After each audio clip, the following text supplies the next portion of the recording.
Hi everyone, we're here for our third activity about resilience. We will answer a few questions about our experiences and then create a short resilience plan for each other.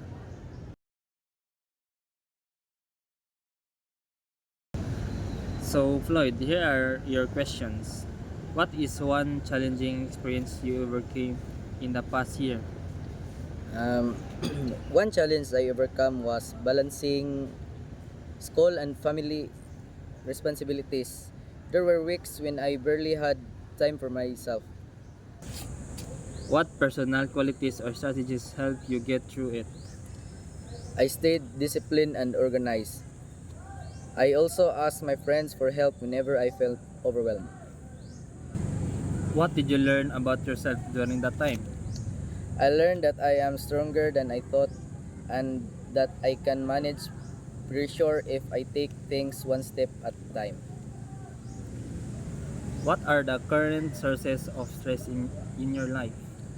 Right now, my stress mainly comes from deadlines and personal expectations.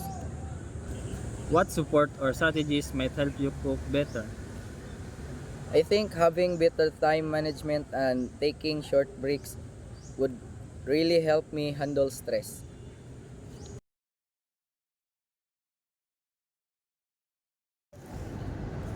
Now, it's your turn, Eric.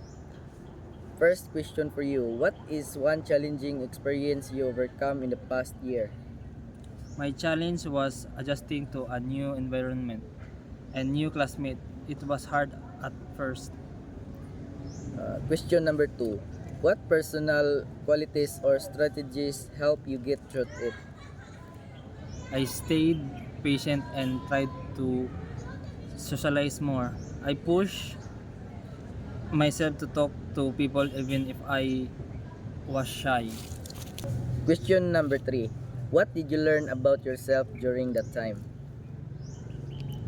I learned that I can adapt if I give myself time and that I can build confidence through small steps. Question number four. What are the current sources of stress in your life? School requirements and pressure to perform well and are my biggest stressors. Question number five. What support or strategies might help you cope better? I think asking help from classmates and organizing my tasks will really help me stay in track.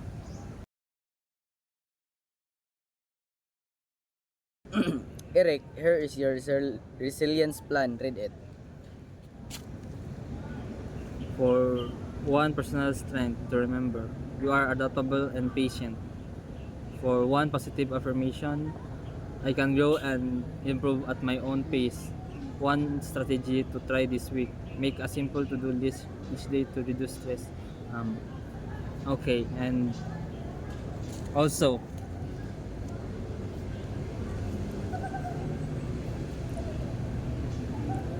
here's your resilience plan, Floyd. Read it. One personal strength to remember. You are disciplined and responsible.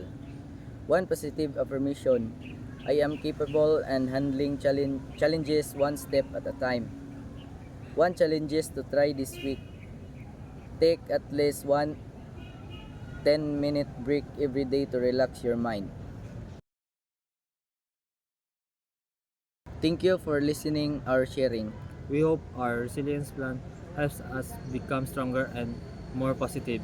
Thank you and have a great day.